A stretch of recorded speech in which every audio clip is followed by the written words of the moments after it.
네, 9월 넷째 주일 예배 나오신 여러분 환영합니다. 아주 쾌적한 날씨 가운데 예배 드리게 돼서 감사합니다. 서로 한번 인사 나누시겠습니다. 반갑습니다. 한 번 더요. 사랑합니다. 이제 다 함께 일어나셔서 묵도하심으로 주일 예배를 하나님께 드리겠습니다.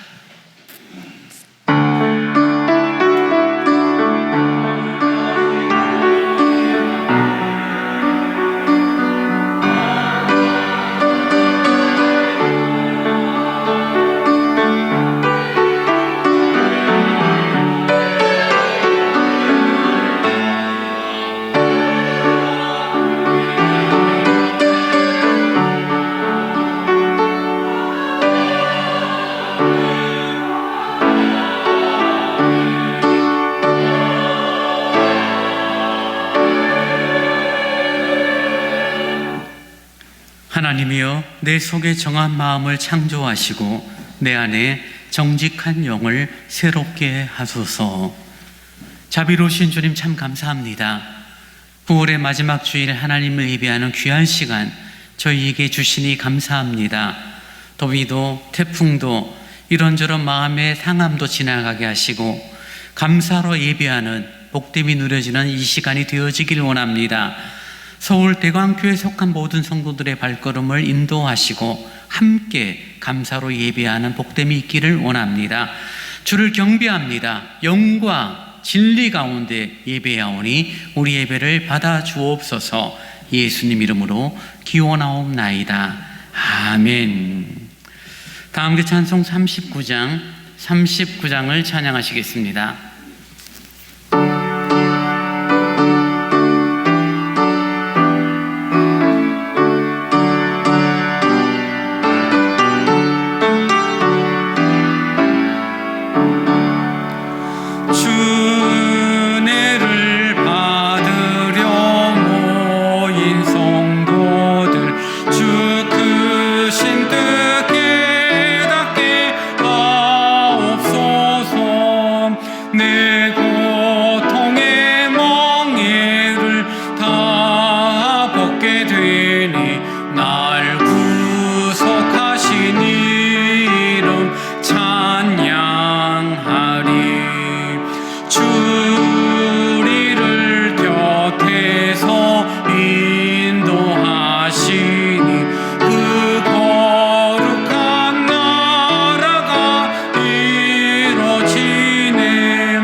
사도신경으로 우리의 신앙을 고백하겠습니다.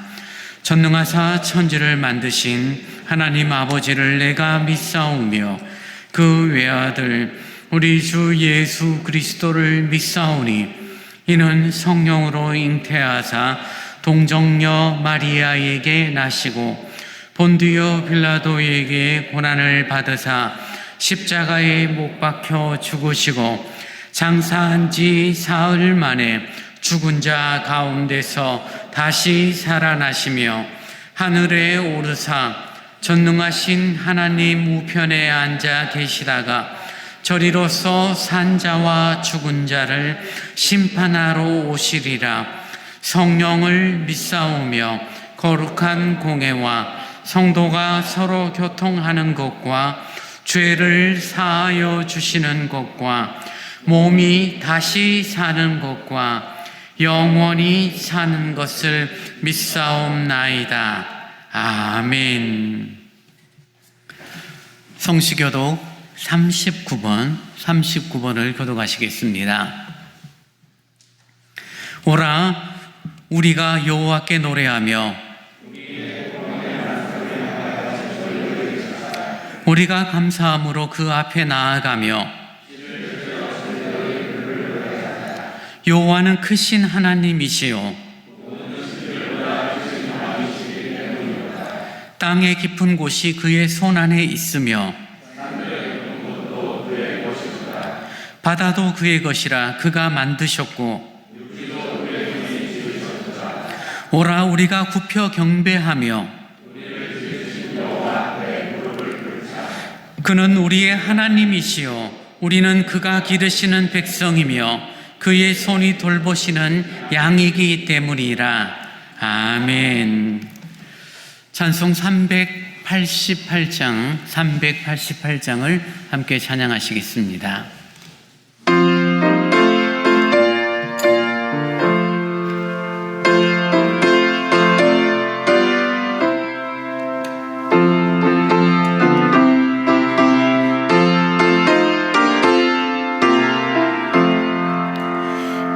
비바람이 칠 때와 물결로 필 때에 사랑 많은 우리 주 소서. 풍파 지나가도록 나를 숨겨주시고 안식 없는 곳으로 주여 인도하소서. 나의 영혼 피할 때 예수밖에 없으니 혼자 있게 마시고 위로하여 주소서. 구주 의지하고 도와주신 비오니 할 수 없는 죄를 주여 보호하소서. 전능하신 예수께 나의 소원이 있으니 병든 자와 맹인을 고쳐주신 빕니다. 나에게는 죄악이 가득하게 찼으나 예수께는 진리와 은혜 충만하도다. 나의 죄를 사하는 주의 은혜 크도다. 생명수로 고치사 나를 성케하소서. 생명수는 예수님 마시게 하시옵고 샘물처럼 내 맘에 솟아나게 하소서.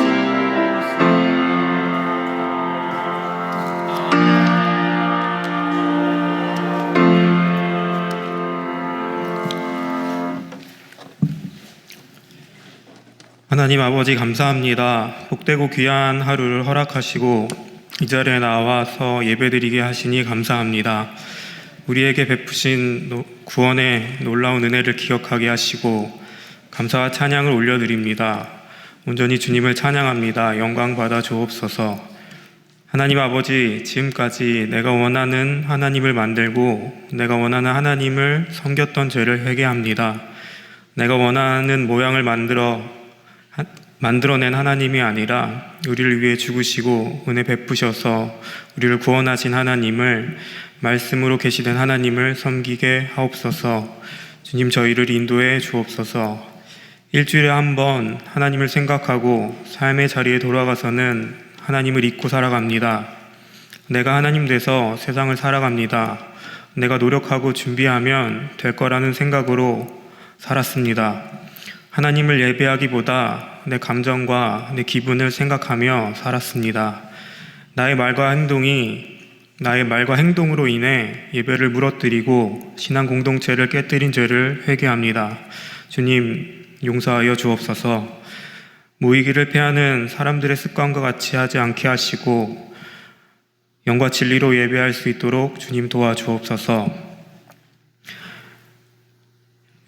유치부, 유초등부, 중고등부, 청년부를 기억하시고 우리 아이들이 하나님 앞으로 나아가는 것을 준비하게 도와주옵소서. 그들의 마음을 지켜주고 예배와 찬송과 말씀과 기도가 풍성해지도록 마음과 육체의 습관을 만들게 하옵소서. 자기 자신을 부인하며 말씀으로 비춰주시고 주의 말씀 앞에 순종하며 주께 받은 은혜와 사랑을 사람들과 함께 나누게 하옵소서. 마음을 나누며 성장하게 하시고 믿음의 공동체 안에서 신앙이 자라나게 하옵소서.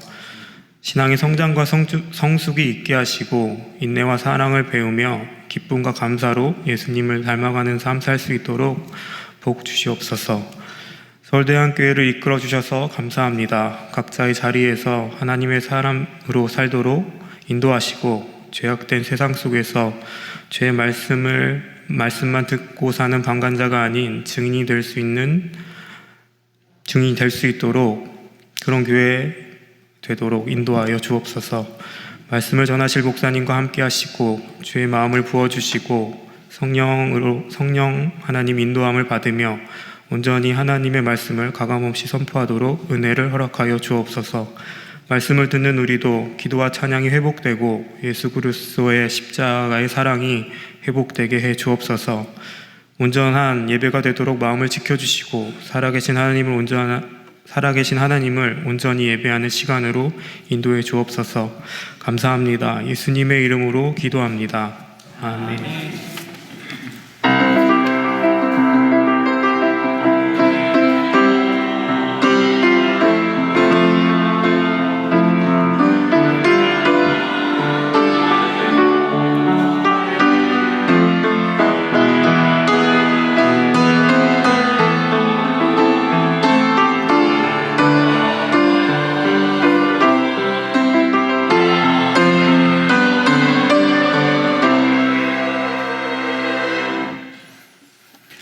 이 시간 우리에게 주신 하나님의 말씀은 요한복음 5장 1절로 9절 상반절까지의 말씀입니다.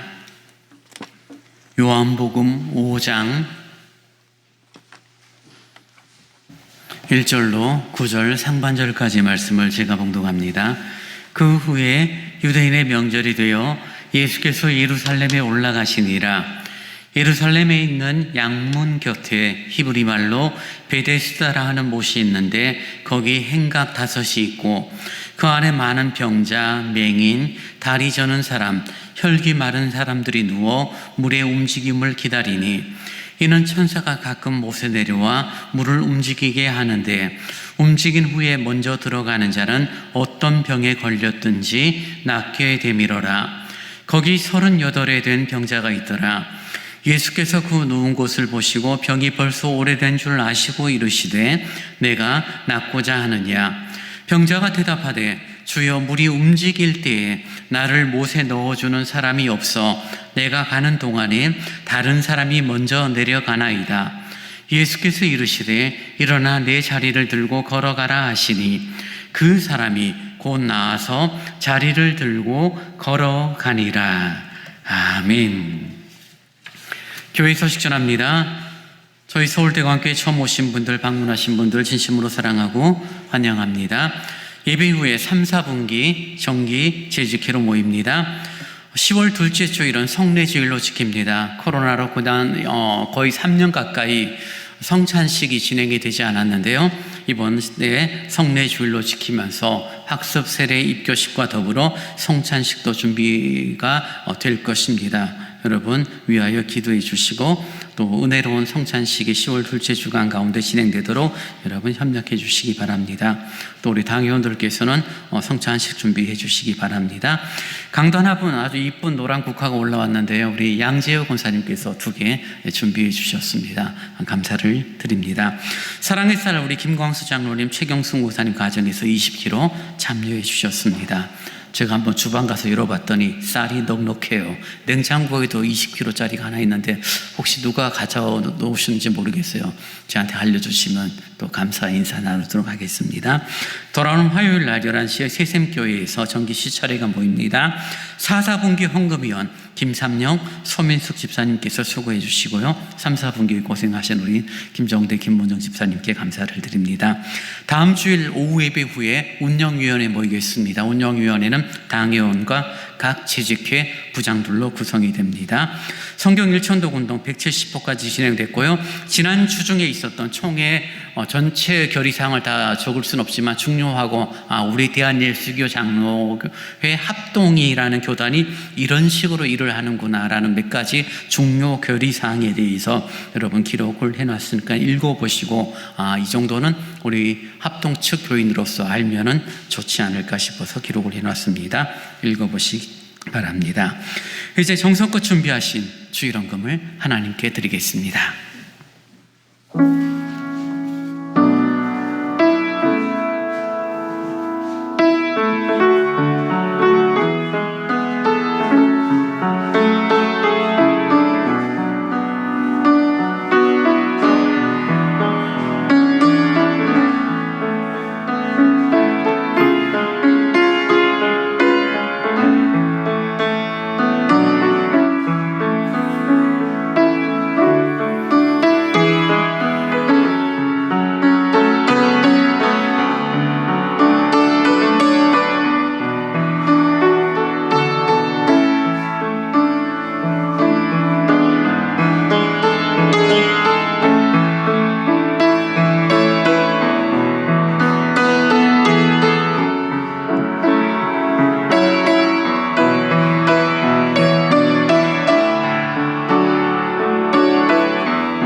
기도하겠습니다. 아버지 하나님 참 감사합니다. 베푸시는 귀한 은혜가 있어 예배하며 헌금을 드리게 되니 고맙습니다. 이 땅을 살면서 수고하고 애써 손의 열매를 거두어 주 앞에 감사로 헌금을 드립니다. 11조로 감사의 예물로 선교헌금으로 여러 목적 헌금으로 드리는 손길을 기억하시고 아버지 하나님 은혜를 베풀어 주옵소서. 영육의 강건함이 있게 하시고 수고하고 있을 때 합당한 열매를 거둘 수 있도록 은혜를 허락하여 주옵소서. 마음을 다하여 드린 헌금이 교회를 위하여 쓰여지게 하시고 잃어버린 영혼을 찾는 곳에 쓰여지게 하시고 복음을 증거하는 일에 귀하게 쓰여지도록 성령님 함께하여 주옵소서. 물질로 살아가는 인생이 아닌 은혜로 살아가는 인생이라는 사실을 매 예배 시, 매 헌금을 드릴 때마다 깨닫는 저희들의 삶이 되도록 인도하여 주옵소서. 교회를 향한 수고와 섬김의 손길들이 있습니다. 주방에서 또 미화로, 청소로, 분리수거로 다양한 손길로 교회를 섬기는 사람들은 성도들에게 은혜를 더하시고 섬기는 자의 기쁨, 감사가 넘치도록 함께하여 주옵소서. 감사합니다. 예수님 이름으로 기도하옵나이다. 아멘.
주님 고맙습니다. 믿음의 길을 걸은 저희들에게 하늘의 소망이 있어 인내하며 하루하루의 삶을 감내하는 그런 복됨이 있기를 원합니다.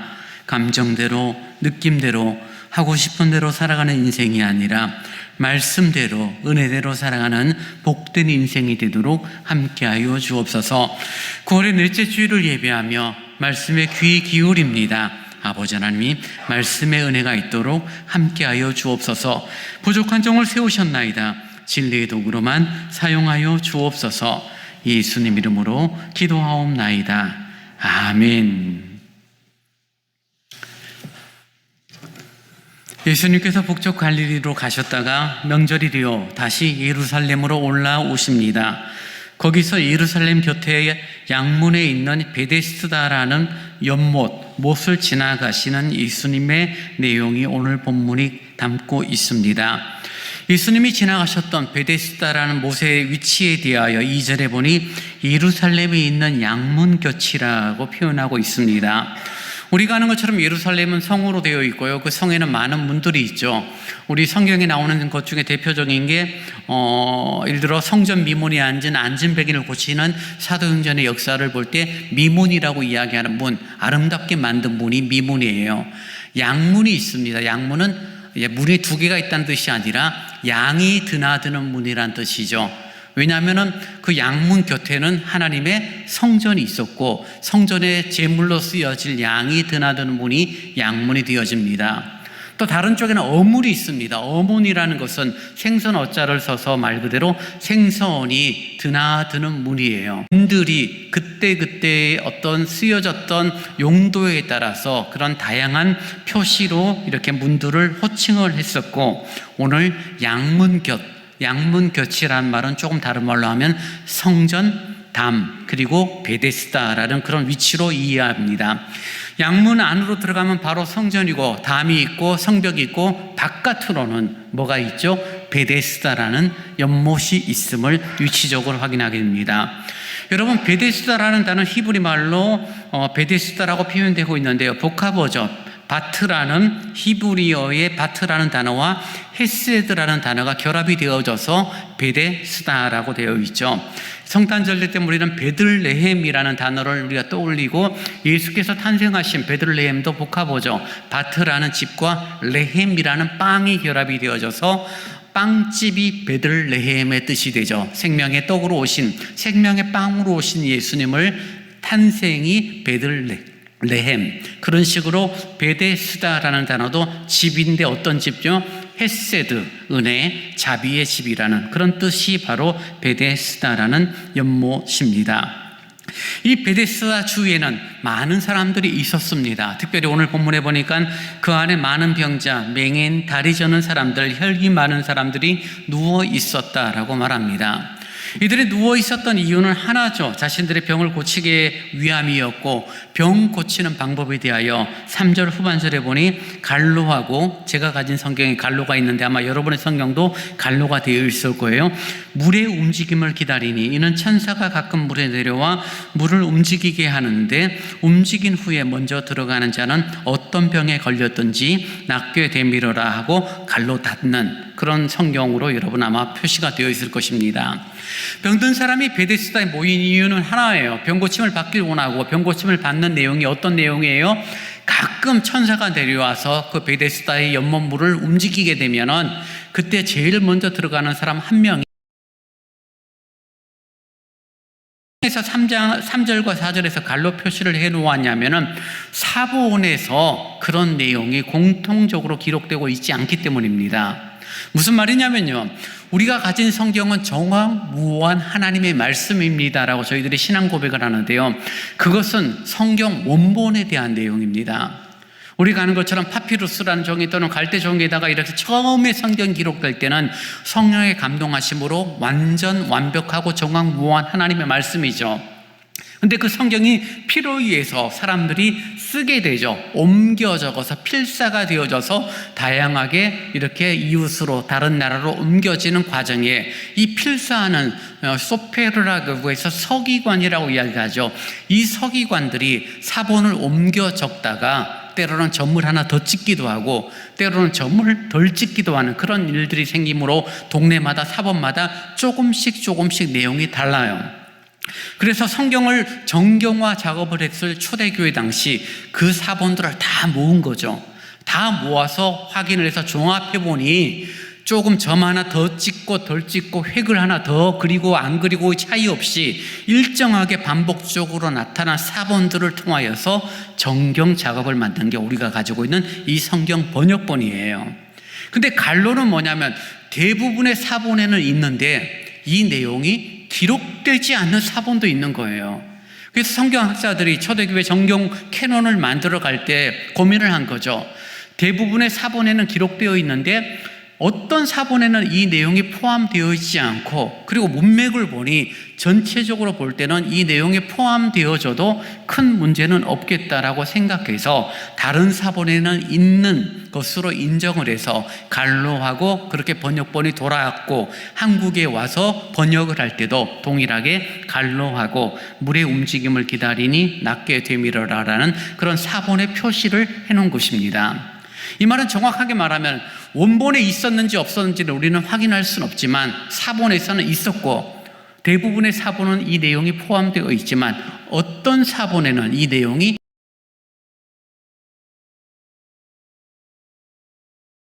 이유 때문에 물이 움직였고 하기도 하고 어떤 사람은 사본의 내용 따라 아니야 그건 간헐천이 아니라 천사가 내려와서 물을 움직이게 한 것이 맞아라고 표현을 하기도 합니다.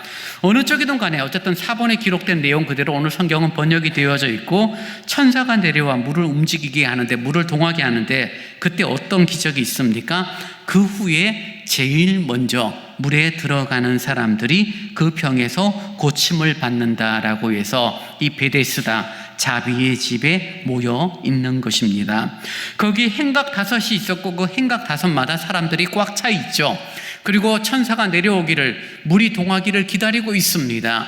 언제 물이 동할지는 몰라요. 옐로스톤에 있는 데는 시간이 되면 딱 물이 솟으니 그때 시간 맞춰서 구경하러 가면 되지만 이 베데스다에 물이 동하는 시간은 언제인지 알 수 없어요.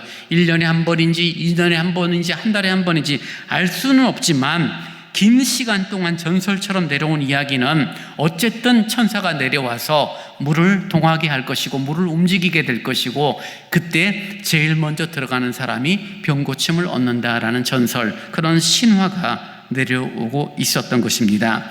그래서 많은 사람들이 이 자비의 집에 모여 있어요. 근데 여러분, 자비의 집, 이 베데스다가 어디에 있다라고요? 이 자비의 집이라고 일컫는 연못이 어디 있다고요? 예루살렘 성벽 옆에 있죠. 예루살렘 성벽 안에는 성전이 있고 담이 있고 성벽이 있고 그리고 밖에 베데스다라는 연못이 있죠. 그 자비의 집에 사람들이 모여 있는데 그 모인 사람들을 성경은 어떤 사람들이 모여 있다라고 말하죠? 많은 병자들이 있는데 그 병자들을 구체적으로 말합니다. 맹인, 눈이 보이지 않는 사람들이에요. 다리가 저는 사람들입니다. 걷는 게 쉽지 않은 사람들이죠. 그리고 혈기 마른 사람들이라고 표현을 하고 있습니다. 혈기 마른 사람들을 오늘날로 말한다면 뇌경색 환자, 중풍병자들이라고 말할 수 있습니다. 여러분, 맹인, 다리 저는 사람, 중풍, 그들은 자신의 힘으로 자신 스스로 정해진 장소, 정해진 위치로 움직이기가 쉽지 않죠. 팔을 다치면 뛰어가면 되죠. 팔 다친 거 아픈 팔을 움켜잡고 가면 되죠.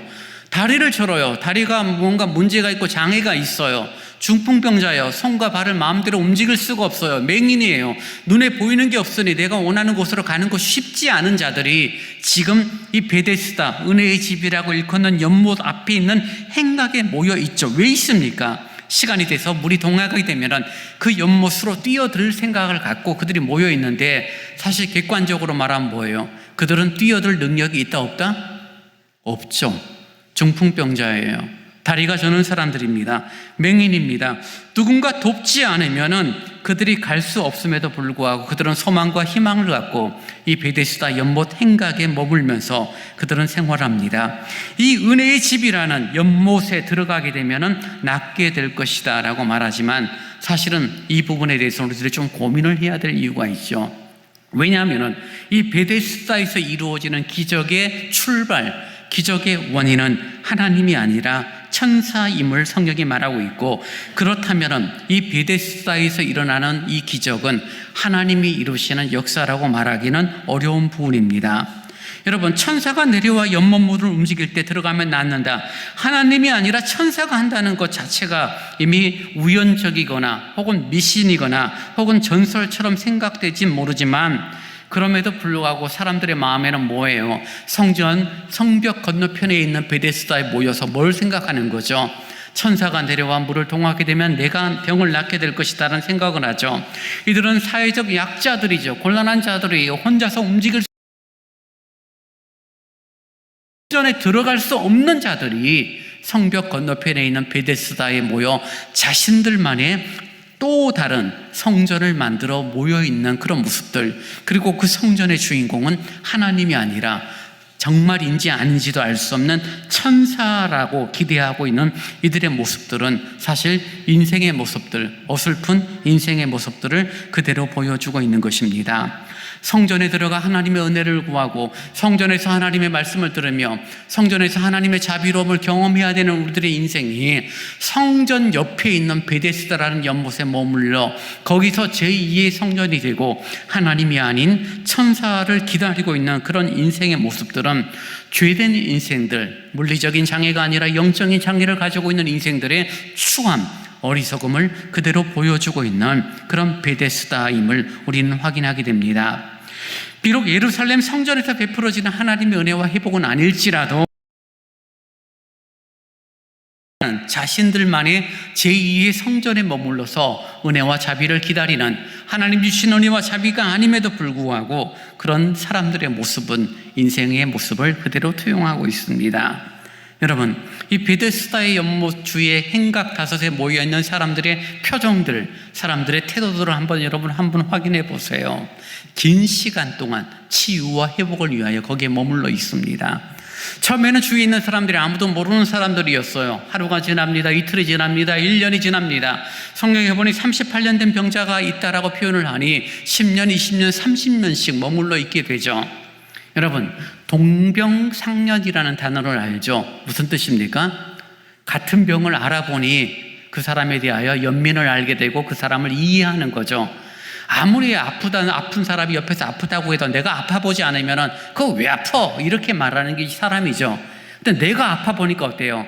야, 너 정말 힘들지? 정말 입맛 없지? 너 정말 고생스럽지라고 말을 하게 되는 것이 바로 동병상련이고, 그것이 사람들이 가지고 있는 인지상정의 태도입니다. 행각다섯에 많은 사람들이 모이는데 그 사람들이 병자들이 맹인이요, 다리 저는 사람들이, 혈기 마른 사람, 중풍병 걸린 사람들이니 그들이 모여서 긴 시간 함께 생활하니 어때요? 서로를 향하여 알게 되죠. 서로를 알고 이름을 알고, 아마 누군가 가족 중에 한 분이 여기서 천사들이 내려와서 물을 동하는 거 기다리느라 고생이 많습니다라고 사과 한 박스를 누가 갖다 주면은 아마 혼자 먹지는 않고 주위 사람들에게 나눠줬을 것 같아요.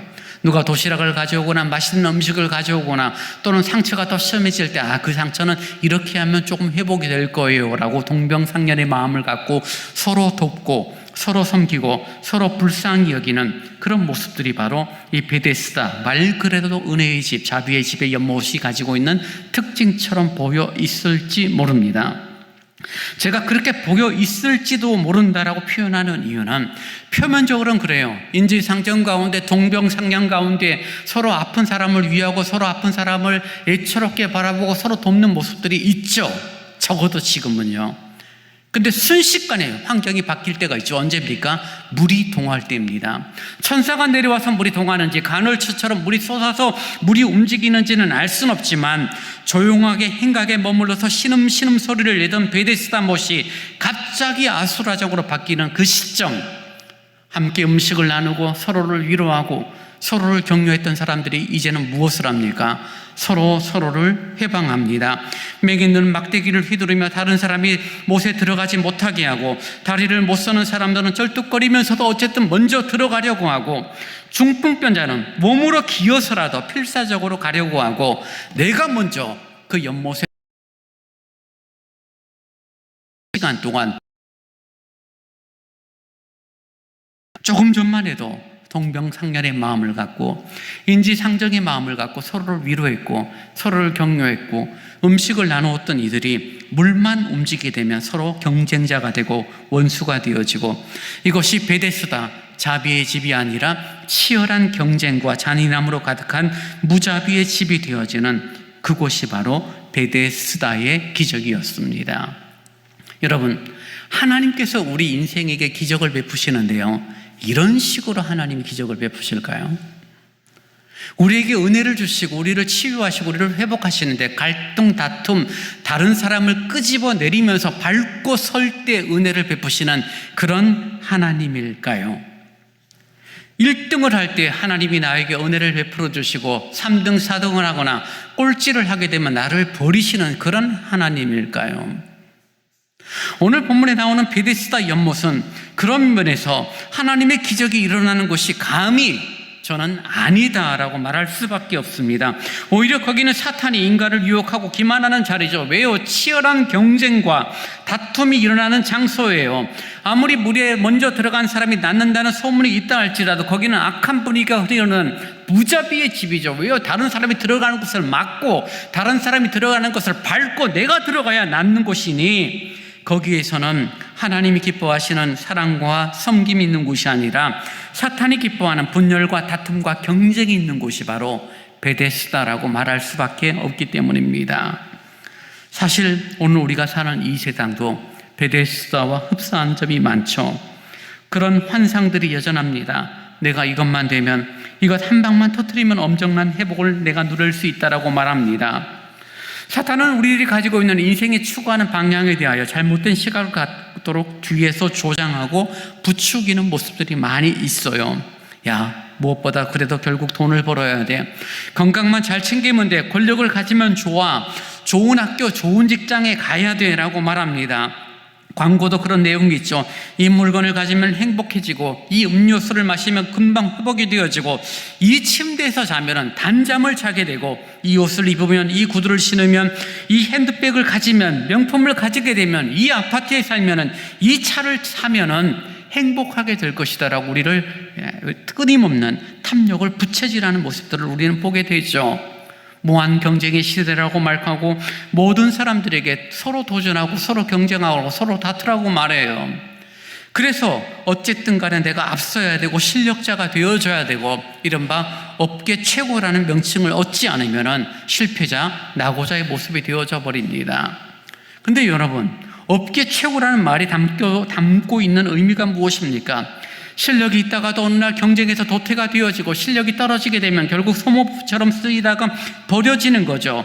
실력이 있으면 조직에서 쓰임받다가 어느 날 그 실력이 떨어지거나 더 큰 실력이, 더 좋은 실력이 있는 사람이 나오면 즉시 토사구팽당하는 그런 시대가 오늘의 시대. 거기에는 인간의 존엄성, 인격, 한 영혼에 대한 귀함들은 존재하지 않는 그런 세상, 마치 약육강식의 아프리카의 초원과 같은 그런 삶이 오늘 이 시대 속에서 살아가는 삶이라고 말할 수밖에 없는 거죠.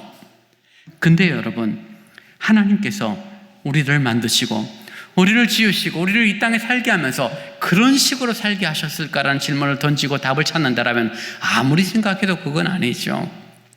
짐승들은 강자가 약자를 잡아먹습니다. 약육강식이 맞아요. 그러나 인생은 하나님의 형상으로 만들어진 인간은 강자가 약자를 돌보는 것이 하나님이 원하시는 삶입니다. 높은 사람이 낮은 사람을 섬기게 되고 으뜸이 되려면 낮아지고 섬기고 종이 되어야 한다고 예수님이 강조하십니다. 세상의 방식처럼 양육강식으로 살아가는 삶이 아니라 나누고 베푸는 것이죠. 오히려 강한 사람이 자신의 것을 포기하는 것이죠. 센 사람이 약한 사람을 돕는 것입니다. 그것이 바로 우리 인생이 가지고 있는 특징이 되어지고 특별히 믿음을 갖고 있고 신앙을 가진 사람들이 가지고 있는 특징이죠. 가끔 우리들이 영화를 보면 배가 침몰하는 타이타닉 같은 영화를 보게 되면요, 배가 침몰합니다. 선장과 많은 선원들이 사람들을 구출하기 위하여 구명보트를 내려요. 구명보트를 내리고 나서 그들이 외칩니다. 뭐라고 말해요? 먼저 누구를 태우라고 말합니까? 여자와 어린아이들을 태우십시오 라고 말합니다. 강한 남자들보다는 먼저 보호하기 위하여 여자와 어린아이를 태우십시오라고 선장과 선원들이 외칩니다.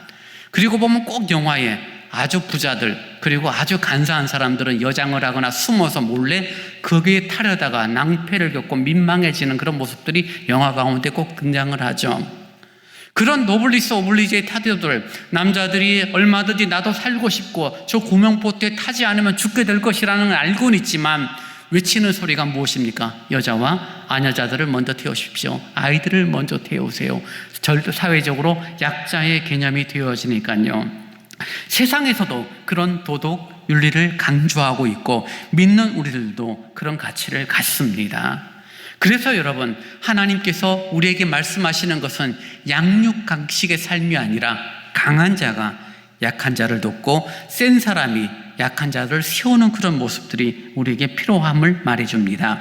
그래서 하나님께서는 베데스다의 역사를 하나님의 역사라고 말할 수 없는 거죠. 왜요? 센 사람이 먼저 물에 들어가니까요. 그래도 그 중에서 제일 센 사람이 다른 사람을 밟고서라도, 다른 사람을 무시하더라도, 다른 사람이 들어가는 뒷다리를 잡더라도 먼저 들어가서 마치 선착순 경기처럼 1등만 살아남게 하는, 1등만 병고침을 받게 하는, 1등만 병이 낫게 하는 기적을 베푸시는 하나님은, 적어도 저희들이 믿는 하나님은 그런 하나님이 아니기 때문이에요. 사랑하는 여러분, 세상에서는 훌륭한 사람들이죠. 세상에서는 존경받는 사람이 권력을 가진 사람들이에요. 여러분, 교회에서 존경을 받는 사람들이 누굽니까? 교회에서 인정을 받는 사람들이 누구예요? 만약에 교회가 세상의 가치를 따지고 하나님이 세상의 가치 속에서 그런 사람을 세운다면 이런 부분이죠. 너는 기도를 제일 많이 했으니까 내가 고쳐줄 거라고 말합니다. 그리고 너는 기도 별로 안 했으니까 너는 계속 병 가운데 힘들어. 아마 그렇게 주님이 말할지도 몰라요.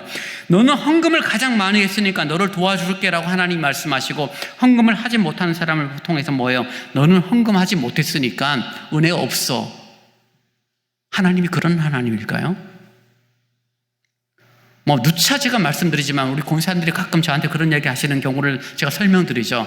목사님 죄송해요. 늙고 돈도 없고 나이도 많고 교회에 힘도 안 되고 제가 할 수 있는 게 아무것도 없어서 죄송해요. 그런 표현들을 권사님들이 가끔 저한테 하세요.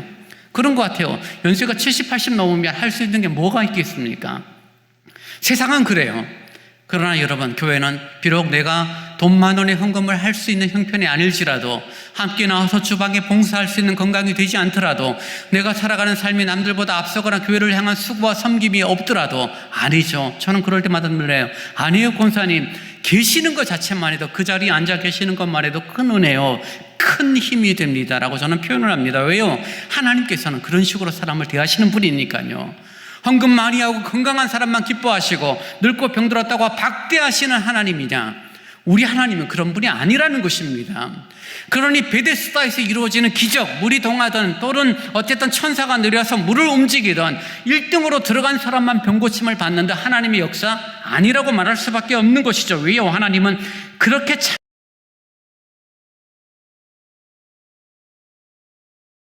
보내시고 자기 아들이 십자가에 죽기까지 우리를 사랑하시고 우리를 인도하시는 하나님의 놀라운 역사를, 예수의 사랑을 우리가 알고 있다라면 우리 역시 동일하게 나누고 동일하게 베푸는 삶이 어떤 식으로 이루어지는지에 대하여 우리는 확인해야 될 것입니다. 사랑하는 여러분, 믿음을 갖고 살아가는 사람들이 저와 여러분이에요. 주님의 은혜 가운데 살아가는 사람들이 저와 여러분이에요. 교회 안에서 경쟁이 되어지고 교회 안에서 문제가 생겨지는 뭐예요? 일반적일 때는 아무 문제 없어. 다 좋아요. 베데스다에서 물이 동하거나 천사가 내려오기 전에 사람들, 병자들끼리의 관계는 얼마나 돈독한지 몰라요. 함께 음식을 나누고 함께 격려하고 함께 위로하니까요. 근데 어떨 때 본색이 드러나고 어떨 때 갈등이 시작돼요?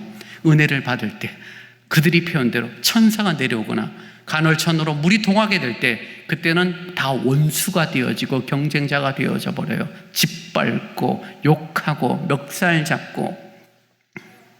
사랑하는 여러분, 우리들의 믿음과 신앙이라는 것이 환경과 조건에 의해서 움직일 수는 있다고 봐요. 그러나 우리들의 믿음이 내 감정과 내 자존심이 조금만 건드려지면은 정말 교회 안에서 세상처럼 움직이는 사람들이 얼마나 많은지 몰라요. 좋을 때는 다 좋죠, 여러분. 좋을 때는 다 인격자예요. 다 천사 노릇하죠. 다 믿음 생활 잘 하죠. 근데 좋지 않을 때라는 것입니다. 마치 베데스다에서 함께 물이 동하지 않을 때는 음식도 나누고 서로 격려하고 서로 위로하고 서로 잘졌니라고 말했던 그런 많은 환자들이 천사가 내려오거나 물이 동하는 그 시간만 돼버리면 뭐예요? 다른 사람을 해코지하지 않으면 내가 얻을 수 없으니, 다른 사람을 밟고 서지 않으면 내가 얻을 수 없으니 순간적으로 경쟁과 치열한 무자비의 집으로 바뀌는 그런 모습들이 어떤 면에서는 교회에서도 여전한 모습 가운데 있다는 겁니다. 좋을 때 좋은 건 누구나 다 잘할 수 있는 것입니다. 여러분, 좋을 때 좋은 표정 누구나 다 짓죠. 근데 정말 골고할 때, 어려울 때, 심각한 오해 가운데 여러분이 데미지를 입었을 때, 이런저런 문제 있을 때 여러분은 어떤 태도를 취하시겠습니까? 적어도 베데스다에 하나님의 은혜가 없다는 이유가 바로 여기에 있는 것입니다. 저희가 함께 섬기는 서울대광교회를 섬기면서 우리들에게 하나님의 은혜는 환경과 조건에 따라 욕을 하다가 칭찬을 하고 분노하다가 온유함으로 바뀌는 그런 것이 아니라 선한 영향력이 환경과 조건이 좋든 나쁘든 아름답고 풍성하게 누려지는 참된 평화를 누리는 신앙 공동체가 저희 서울대광교회가 되어지기를 원합니다.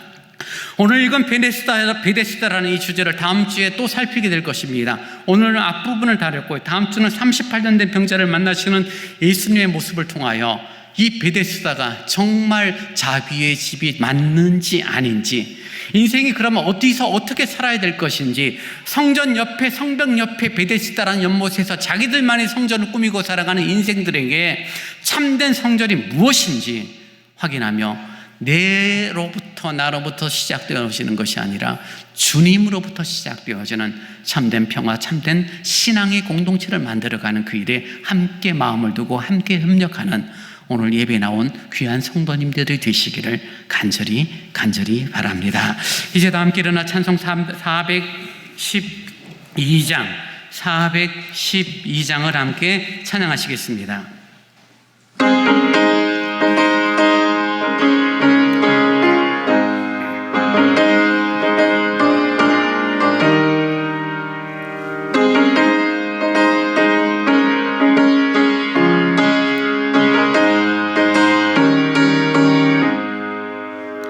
내 영혼의 그 깊은 데서 맑은 가락이 울려나네. 하늘 곡조가 언제나 흘러나와 내 영혼을 고이 사네.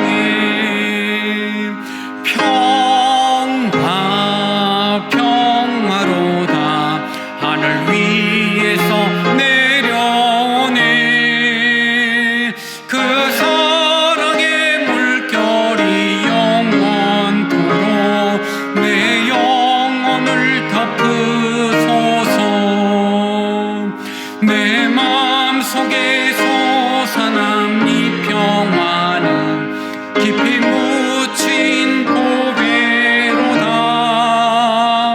나의 보화를 캐내어 가져간 자 그 아무도 없으리라.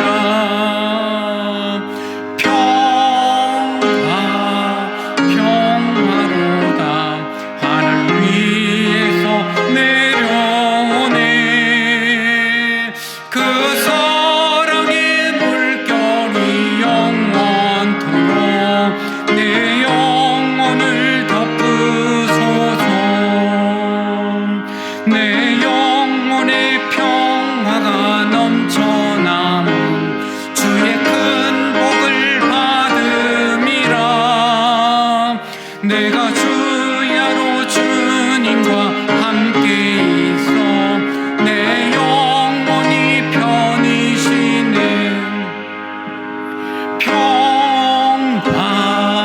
평화로다 하늘 위에서 내려오네. 그 사랑의 물결이 영원토록 내 영혼을 덮으소서.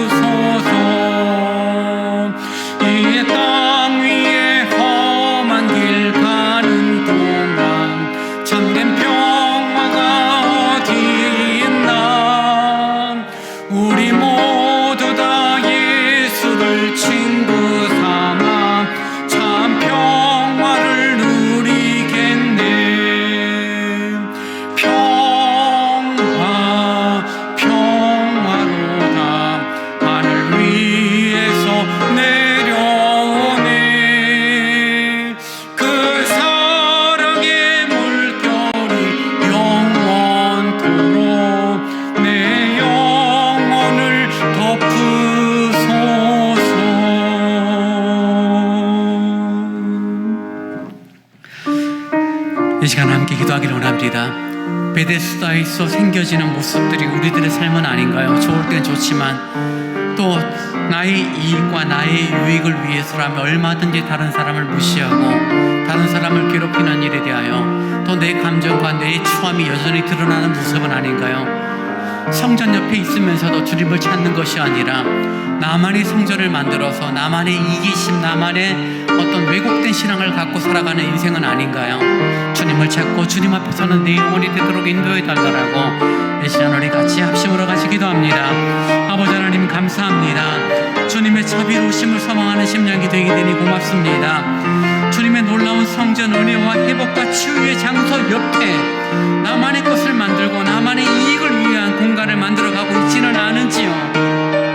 주님을 찾고 십자가의 은혜를 갈망하는 내 영혼이 되게 하시고 그저 좋을 때는 좋았다가 조금만 마음 상하면 분노하고 아버지 상한 심령을 드러내는 왜곡된 신앙이 나의 삶은 아닌지 나 자신을 돌아보는 내 영혼이 되도록 인도하여 주옵소서. 참된 평화가 참된 평안이 주님으로부터만 주어진다는 사실을 잊지 않게 하시고 선한 영향력을 발휘하는 복된 삶이 되도록 성령님 함께하여 주옵소서. 은혜를 갈망합니다. 주님 지켜 주옵소서.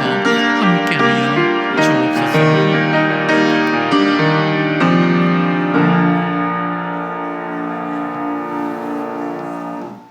지금은 우리 주 예수 그리스도의 은혜와 우리 아버지 하나님의 무한하신 사랑하심과 성령님이 함께하시며 위로하시며 교제케 하심이 인간의 탐욕으로 은혜의 집을 만들어가는 자가 아니라 주의 말씀대로 참된 은혜의 집을 소망하며 갈망하며 살아가길 원하는 오늘 11시 예배 참여한 성도들과 또 가정에서 온라인 예배로 참여한 성도들 위해 이제로부터 영원토록 함께 있을지어다.